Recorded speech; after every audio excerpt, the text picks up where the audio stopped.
Good morning, everyone. Welcome to this very important panel on resilience. With all the challenges that we are faced with globally, I think it should be common sense to invest and build resilience. Unfortunately, common sense is not always that common, but let's see now during this panel if we can all be persuaded to strengthen resilience and what is the smart way to do this. We know that resilience is not for free either, so one has to invest. And I think the report that McKinsey and the World Economic Forum presented yesterday shows that unlocking investments also with working with multilateral banks and other financial institutions is also very, very important.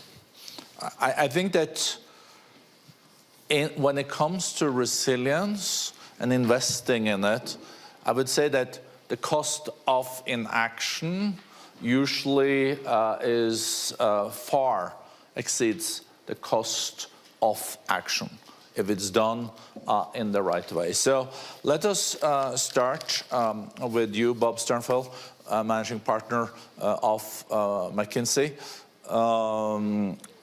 I guess I don't need to persuade you on the importance of investing in resilience. We have built this resilience consortium together during the last year. So let's kick off with you, Bob.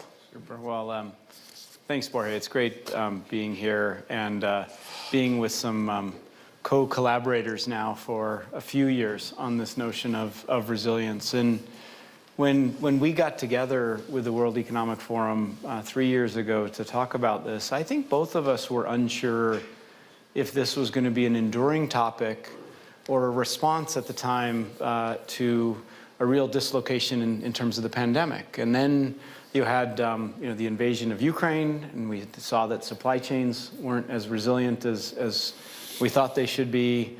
We've had geopolitics change around us, and I think we're all building conviction that this might be a topic and a capability that is here to stay, and one that we need to do more to foster, to solve some of the toughest problems. So I'm more and more excited every year. This is our third year doing this together, that this is something, resilience is something we need to lean into. And I might just offer a few reflections from this year's report, just to get us started on this topic. And I'll start maybe with a concern. So we surveyed over 250 institutions, and most folks aren't prepared. Most folks aren't doing enough in the topic of resilience, whether it's private enterprise or public institutions. In fact, 84% of respondents said they don't think they're investing enough in resilience. And that should be a call to action of can we do more? So I'd start with the notion of perhaps underinvestment. When you then do look at investment, the group biased much more to short-term tactical things than some of the medium-term strategic and more fundamental things. And they called that out as a concern of how do I actually start to invest more fundamentally in the longer-term aspects of resilience as opposed to the tactics. And those are things like thinking in advance about how to respond collaboratively to crises. Are we pre-allocating and pre-wiring?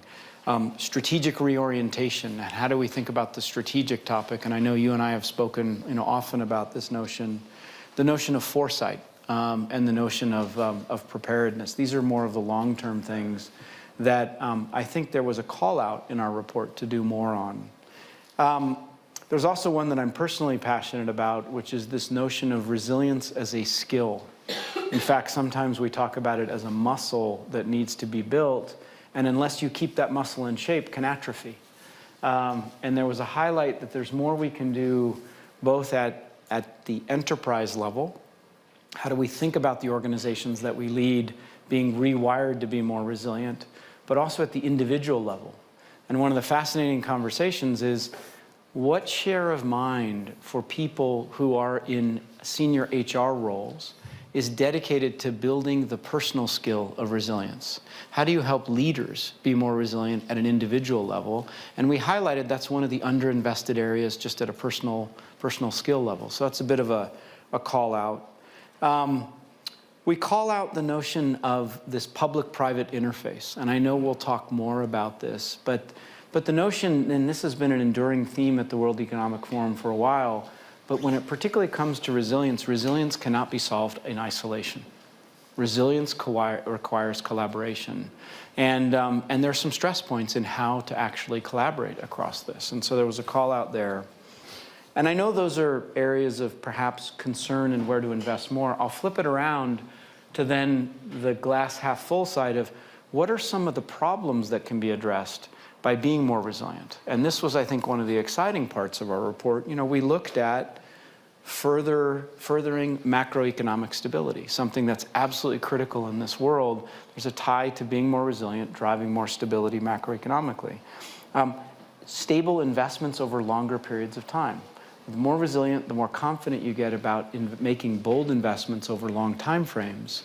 So there's an aspect of unleashing capital flows. Equipping workforce with the skills of the future. You know, and I know one of the big topics here is the rapid change in technology, et cetera, but investing in resilience gives us more confidence about reskilling the workforce. And maybe finally, this notion of being better prepared and mitigating the costs of future unforeseen crises. So I lead that to maybe the positive aspects here, Børge, of where our report together pointed to. Thank you very much, Bob. That's a nice segue on the macroeconomic stability and also future growth potential and how to unlock that in emerging markets. To Gita Gopinath, First Deputy Managing Director at IMF. So, Gita, what will it take to not only get back to trend growth globally, but also to sustain the growth in the emerging markets? Yes, thank you, Børge. So firstly, I just want to echo a point that Bob made in terms of resilience, which is having strong macro stability in your economy. And I do want to point out, and this is a positive note, that emerging markets did well in the last few years. You know, in the past, if you had the US Federal Reserve increasing interest rates by 450 basis points, if you had a pandemic, if you had a big increase in energy prices, we would have expected much more emerging market turmoil. And we did as an institution, because that's our job at the IMF.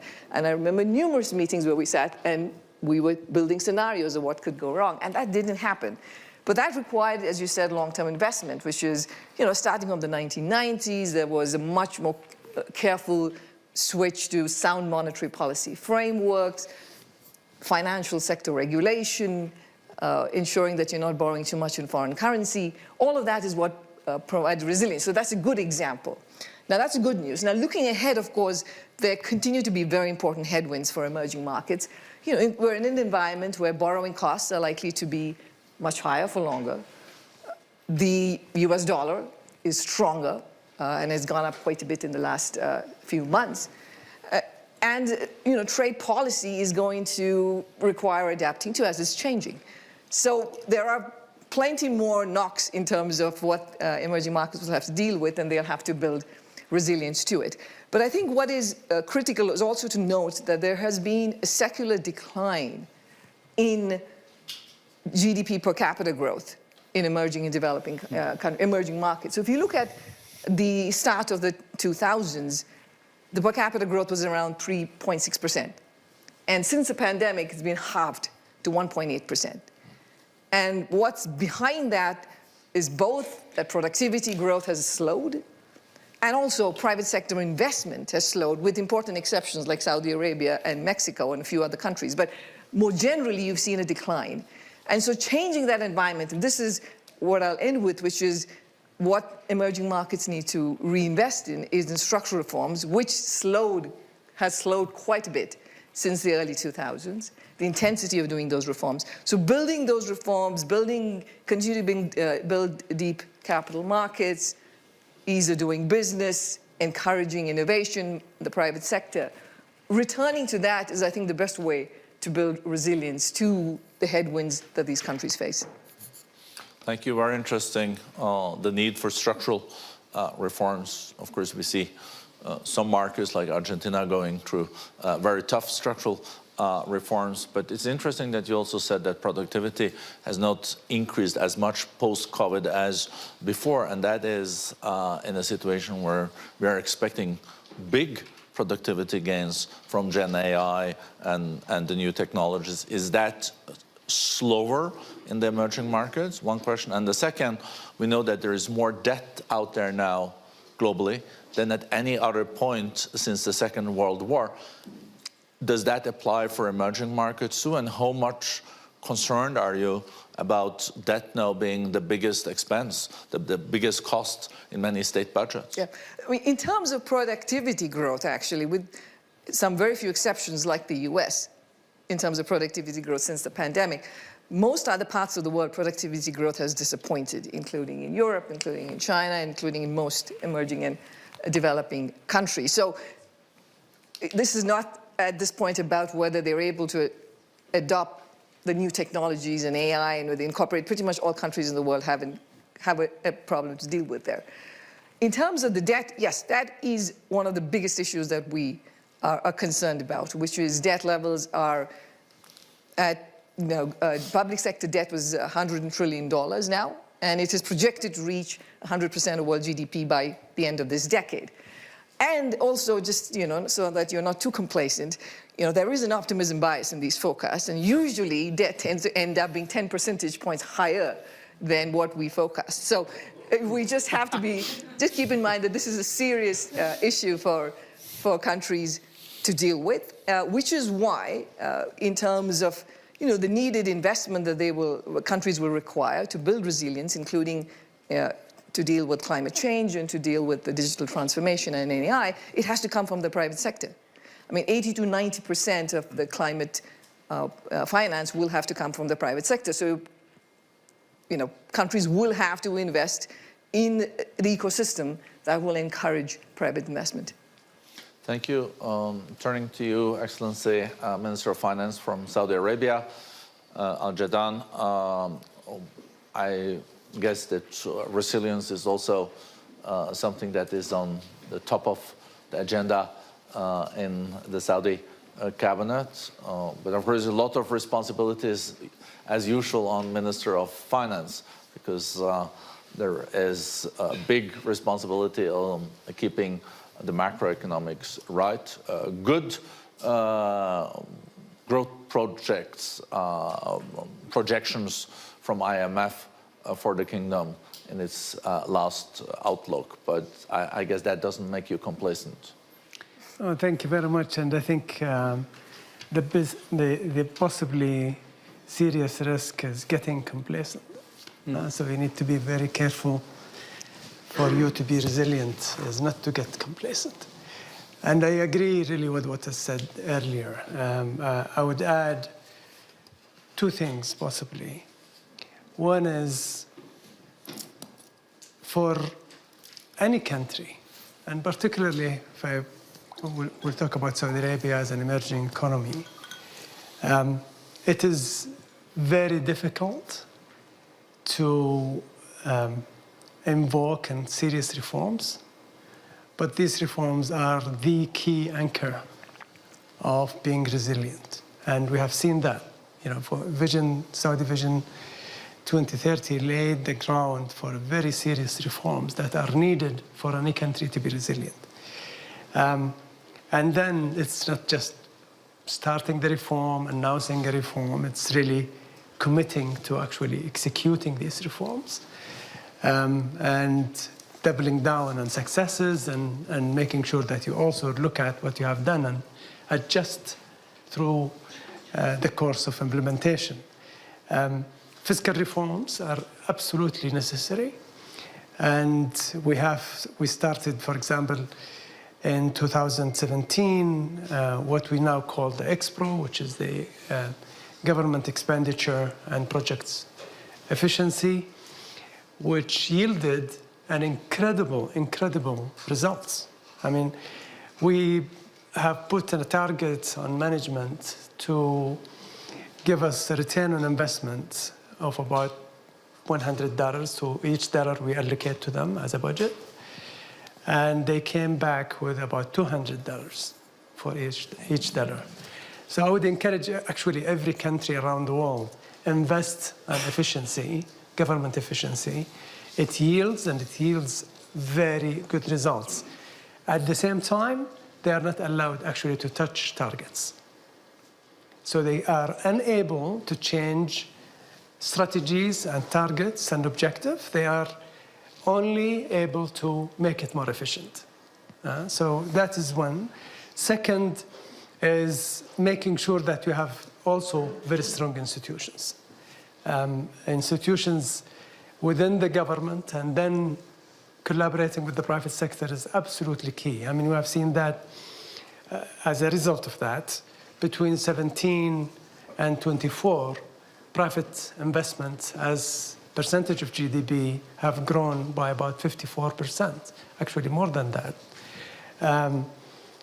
And that is a structural change. It's not easy to change private investment as part of a GDP. So it's a serious structural change that is moving and bringing confidence. 3, you need to be very careful not to go after KPIs and rankings and whatever, because a lot of the resilience initiatives that you need to take within your economy will not show in your GDP growth, will not show some of the basic even expenditure returns, but it shows during tough times. So you need to make sure that you are aware that you will be investing and knowing that it will not pay off next quarter and next year. It will pay when you really need it. And that's what happened in Saudi. We went through COVID, possibly one of the best economies performing during COVID was Saudi Arabia. We spent less than half of what the world average have spent for COVID.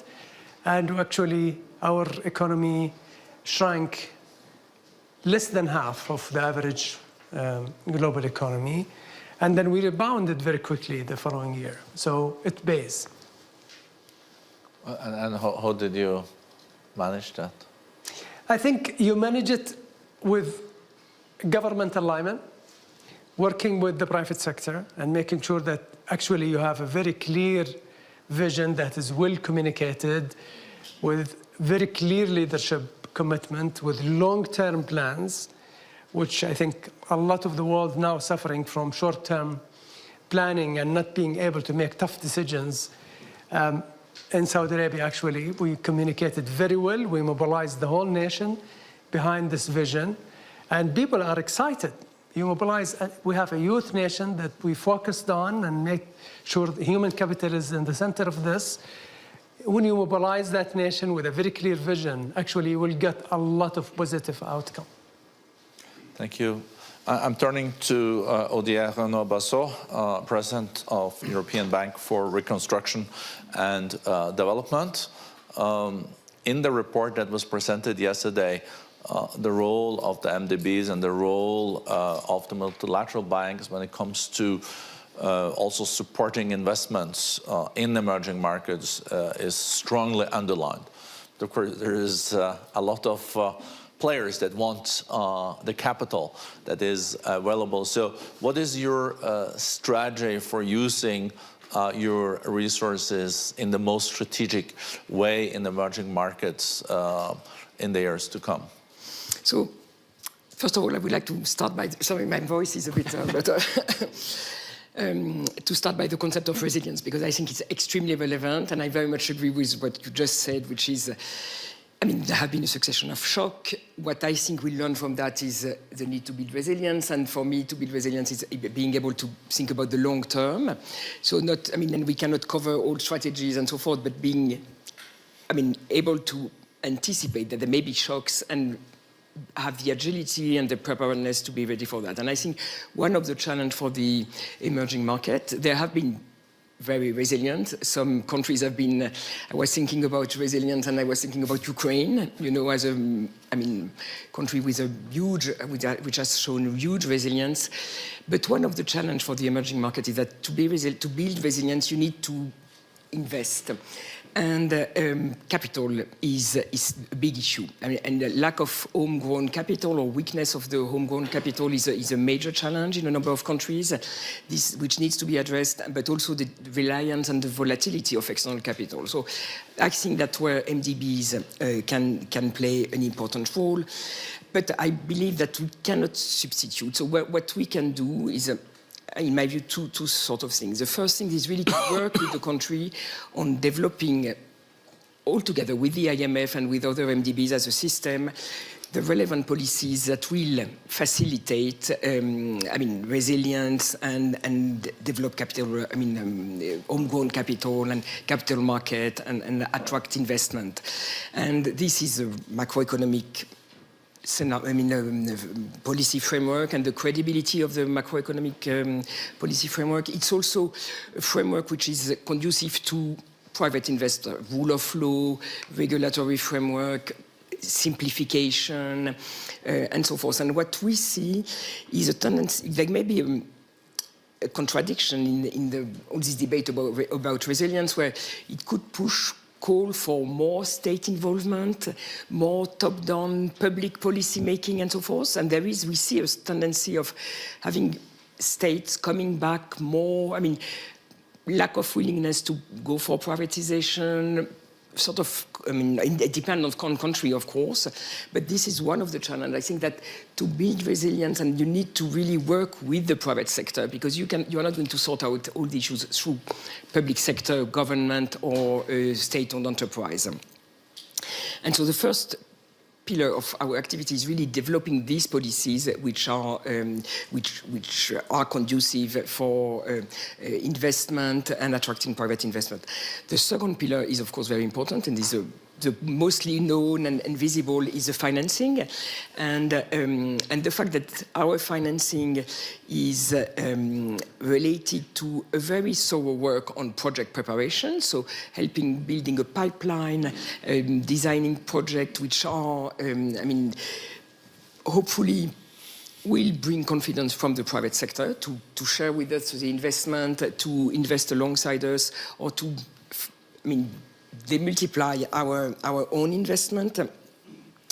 The second thing is that this investment and the track record we have in terms of loss or limited loss is also a way to build confidence. And we have been working with other MDBs on publishing the data of our the default on our lending activity, and giving more transparency to the outcome of this data, in order to, because that's a key element, I think, to better appreciate the risk. There is often, a perception that emerging market risk is too risky for private investors, for pension funds, for asset managers, and so forth. And there is a tendency to see that as a whole category without differentiation. So I think giving more data, more granularity, and so forth is one very important element of. And the last point we are trying to do is really to develop tools where we can bring more private sector together with us, or share the risk. We are, our pipeline of projects and so forth with private investors, mobilization of the private sector. As you mentioned, Odile, this notion of resilience and investing in resilience is important, but sometimes it doesn't come on the top of the priority agenda. How can you incentivize also in your work that these projects are financed, even if they're maybe not on the top of the agenda? Maybe new industry policies are on top of the agenda and not resilience.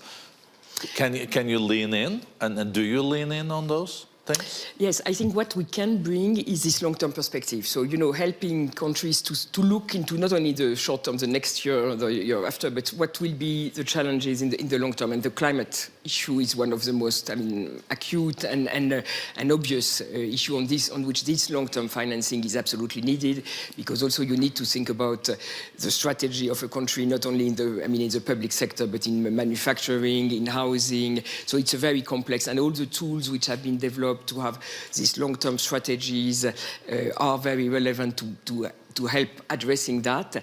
What we can do is advising and developing the scenarios and the data that help taking the decision. We cannot substitute the decision. But.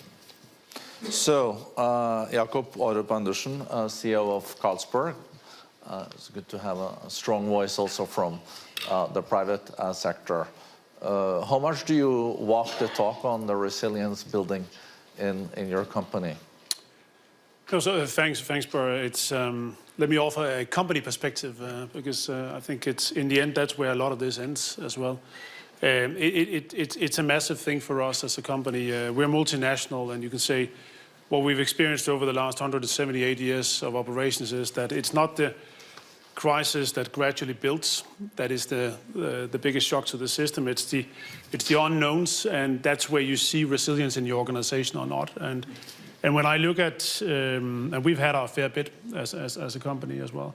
If I look at it from my lens, I think there are basically three aspects of resilience. And the first one is, you can say, structural enterprise resilience. So, and that's something you can do in peacetime, if I may use that term. So it's for us, if you look at our company as an example, we view structural enterprise resilience through the lens of being in 150 countries, having 140 brand families, which means you structurally construct a company that is resilient to certain shocks. It's also in how we structure the organization. We're very focused on making sure that we have decision-making powers that empower at the right level in the organization for people to make fast decisions.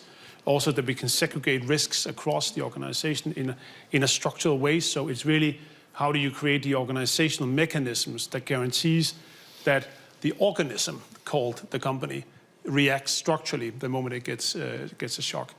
The second element for me is cultural and leadership resilience, and Bob was touching on leadership, which I think is incredibly important. And it's not my leadership; it's the broad leadership. Don't worry. When I look at culture as part of that, it's very much around. Everyone would immediately say, okay, that's then grit and perseverance and in resilience. I actually think we have that, but it's also another element. It's around how do you create an open culture, so a trusting, safe culture where you set up systems of empowerment and a culture that is a learn-it-all culture where people are willing to raise their hand very early. Because what is the key to contain a crisis? It's early detection and reaction. So you need a culture where people are not afraid to say, listen, something looks wrong. And you also need a culture where they feel empowered to move. The other element around the culture is leadership. We talked about it in a number of also across this table. And I think in leadership, it's also how do you create, because of course you can hire people that are born with resilience. That's great, but we don't have that DNA scanning machine. So from a leadership perspective, it's also how do we take our leaders on the journey in the company that ensures that they've been exposed to different markets, different functions, they've seen very different situations. So when they get hit by a curveball, they can act with true resilience. And one of those aspects is you cannot get to a certain senior level in the organization without having worked in more than one market. So you need those lenses. The third element is strategic resilience. And here we operate very openly with what we call the what-if scenarios. So all of our known risk areas, we operate with what-if scenarios where we work on the range of outcomes in a given situation. And then we build strategic optionality in the company around those potential outcomes. That also means we will build strategic optionality in the company that will never be used. But it's a key term for us, that strategic optionality, because we need to have thought through all the known unknowns. If you do that, to take a phrase from you, Bob, if that's okay, a resilient company can then play defense and offense at the same time. For us, I think Ukraine was mentioned. Ukraine is a good example. We're the biggest brewer in Ukraine, 3 major breweries, a lot of employees. Of course, it's been all about defense in terms of protecting the health and safety of our people. But at the same time, we also chose, because of the resilience in the system, to go on the offensive in terms of making one of the biggest private sector investments in Ukraine during the war by doubling our Kiev capacity and taking a risk. But we did it because of the resilience in the system. And I think that is the key point I would end with, which is we talk resilience. It's not just a defensive thing. True resilience is also building your organization so you can be courageous and take the right risks as well. So let's not make it a defensive conversation. It's as much a courageous offensive conversation. And I really a lot of food for thoughts in those 3 points. I think we can all learn from that. I took note, even Good. at the Let me World. know if you need more. Yeah. Well, we might invite you to one of our internal meetings at the World Economic Forum too. But I was thinking about what you were saying, that also dealing and preparing people for dealing with the unknowns, and that is really building a muscle. Yes. Internally, and exposing people to different markets, different challenges before they get the really important leadership positions. Because that's the way to test if the resilience is there, of course, to be resilient in the situation, but also thinking about building that muscle. Yeah. Listen, I fully agree. Most leaders look great when the sun is shining. And I think one of the things when we recruit, especially senior leaders, the conversations are not around all their accomplishments, because it's a given when you get to that point. When you're in the seat in front of me or one of my colleagues, it's because you've done very well in your career. So what the conversation is around is the scars on your back. What were the setbacks and how did you handle those? Because that's much more important to me than how did you achieve something when the wind was in your back. Absolutely. Well, that's really well said. So in addition to good values, good judgment, good performance, I think this is something that is it's critical. I know, Bob, that you're also building a much stronger muscle inside the McKinsey on leadership, and I think resilience probably also will be an important part in that, because as also Jacob said, you would like to have leaders that have been out there and also handle crisis before. So I think that's critical. Maybe just I fully agree with Jacob on that, and I'll talk a little bit more about it. The one part I disagree is there are some leaders, even when the sun's shining, don't look so good. So there's only so much you can do, over time. But you do. So I think you weathered it okay too. That maybe the best background is to have been a former politician, because then you wake up every day with a new crisis, and you know that if you wake up in the morning with the TV crew in your garden, you know they're not there to celebrate your birthday. That's probably true. Well, you might just be blinded by the shine, Børge, coming back. But to this notion of the pathways in an organization, and maybe just to build on it, because I know you and I had talked about in Carlsberg this idea of giving people experiences from places that they didn't grow up in to learn new things and get familiar with the unknown. I do think there is something to both pathway and planned experiments to build resilience as a muscle in leaders over time. I also think increasingly there's also something perhaps earlier in the funnel around selection. And one of the processes that we're going through, we're privileged to get a lot of applications every year. We get about 1.4 million people applying to McKinsey every year around the world. And what it gives us is a unique data set. And one of the things that we've been applying our own analytics to are, what are some of the characteristics that help build future leaders? And we're learning some new things along the way that actually hearken to resilience. One of the things that we realized was we had a bias to phenomenal performance throughout your life. You know, the person who scored top marks all the way through. You know, we had a bias for that. Well, guess what? It turns out that the person who's going to be a more successful leader is the person who had a setback and got back up from it. So what we're starting to look for now is these disruptions in your path. And what did you learn from that, and how did you pick up? So I wonder, to the point we were talking about, there may be pathways once somebody joins an organization, but there might also be some selection criteria as we think about the kind of people that we want to bring into our organizations. That may be something that we could explore together. I think this is also a cultural thing. I think in the US, though, is more accepted in the American culture maybe that if you have failed and if you have had a bankruptcy, as long as you've been sticking to the law, it doesn't mean that you cannot be a future leader. But I do wonder when more than 1 million young people then apply for jobs at the McKinsey, how it in the current system comes out if you have been in trouble and then done well. Maybe you're not among the 10,000 that will be offered a job. Have you changed that system already? We have. We've changed the criteria. And by the way, this is where technology helps, because we realized that as humans, we had bias in the selection process. You know, we were biased to the name of the institution that you went to, right?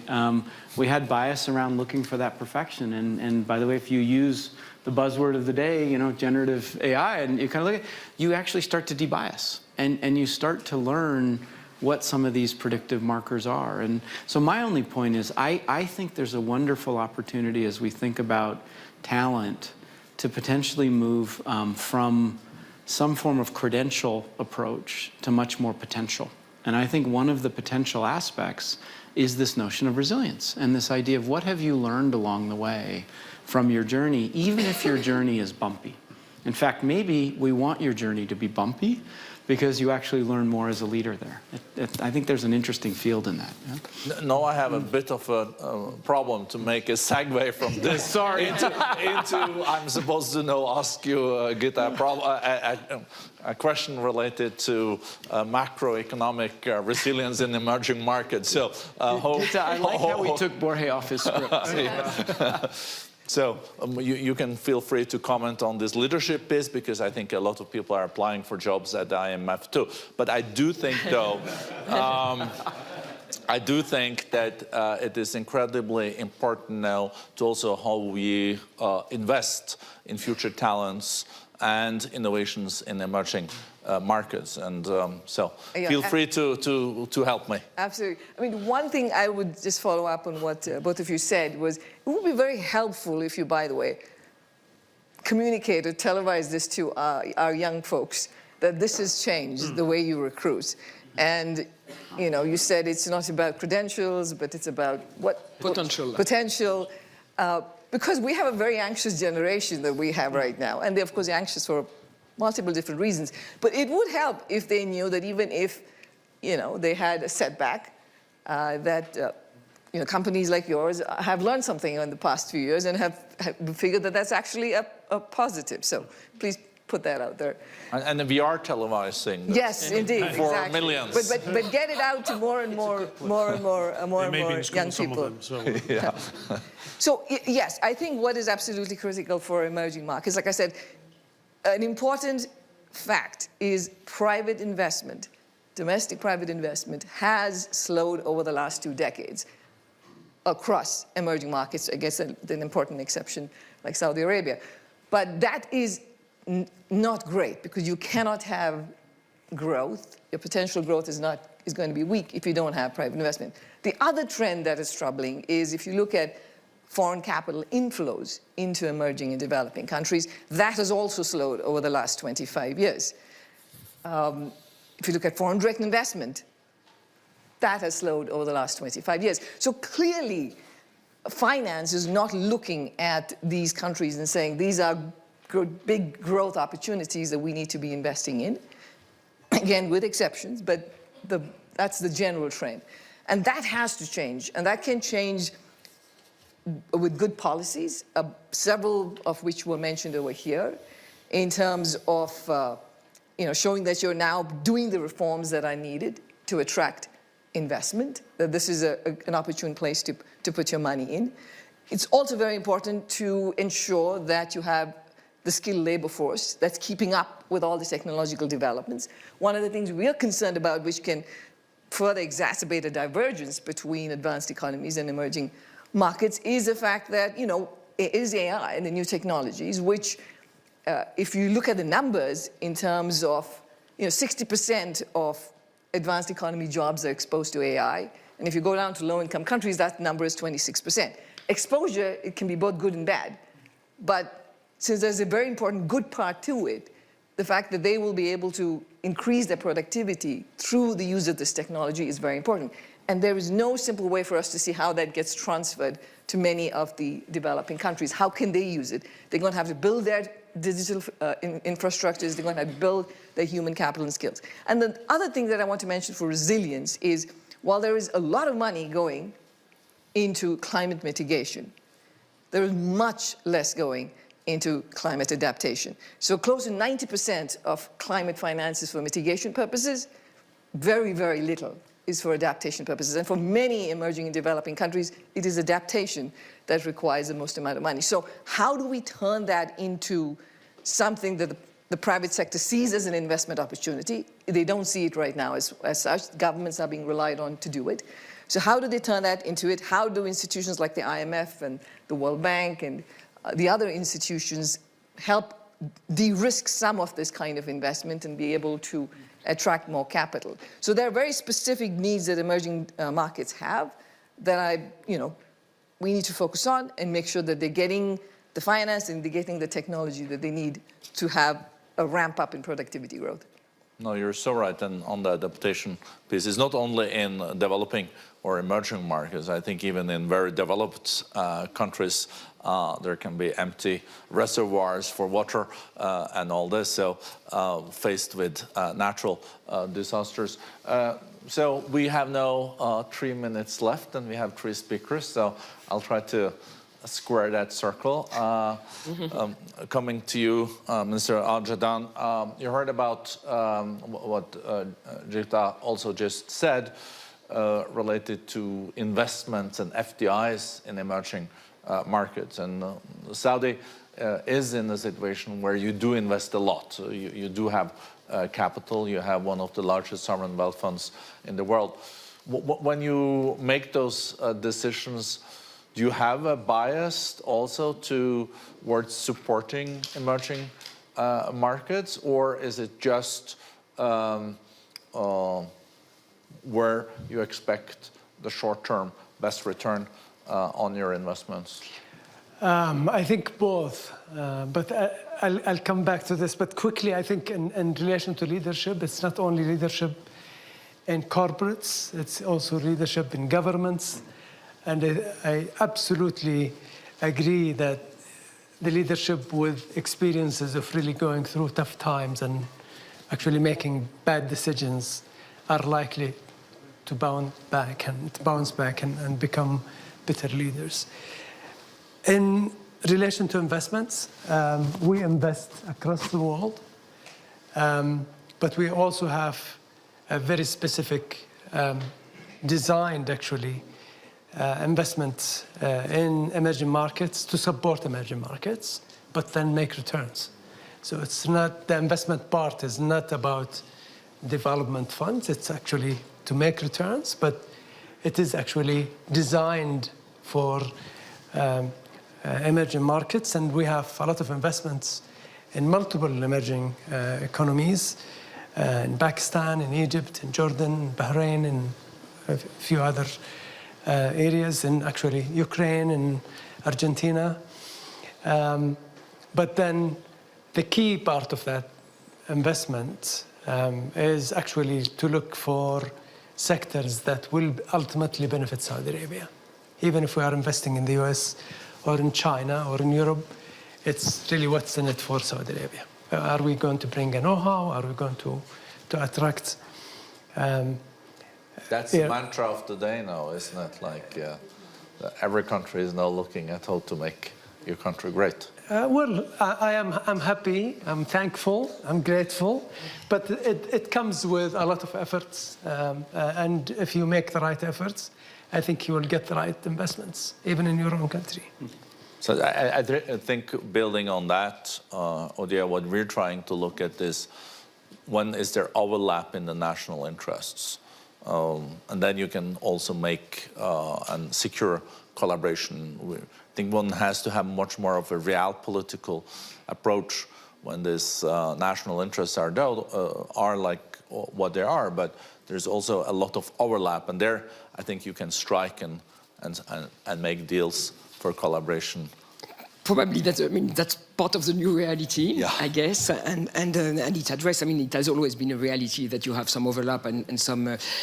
I was thinking that one of the key message I think that I would like to get through is that diversification also for international investors and diversification in investing in emerging economy is a way to improve the resilience, because then you have, different opportunities, you open up different, and so that should be something that should be better reflected.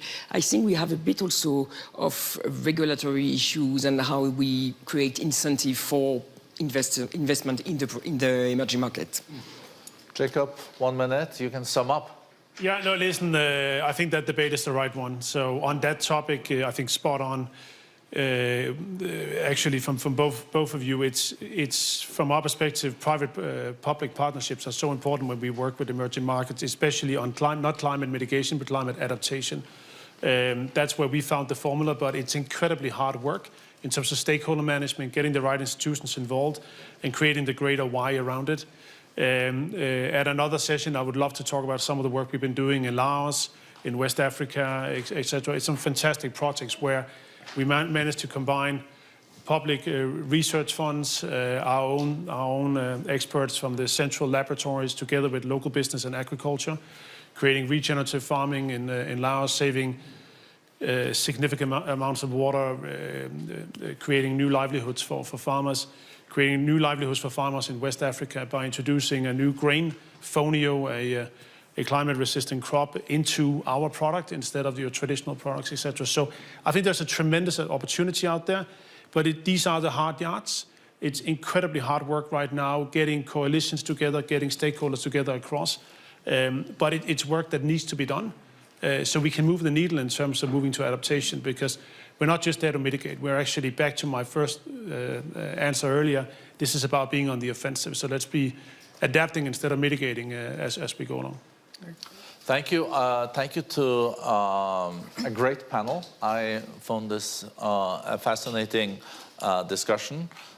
So thank you for your leadership in the field of resilience too. Thank you. Thank you. Thank you.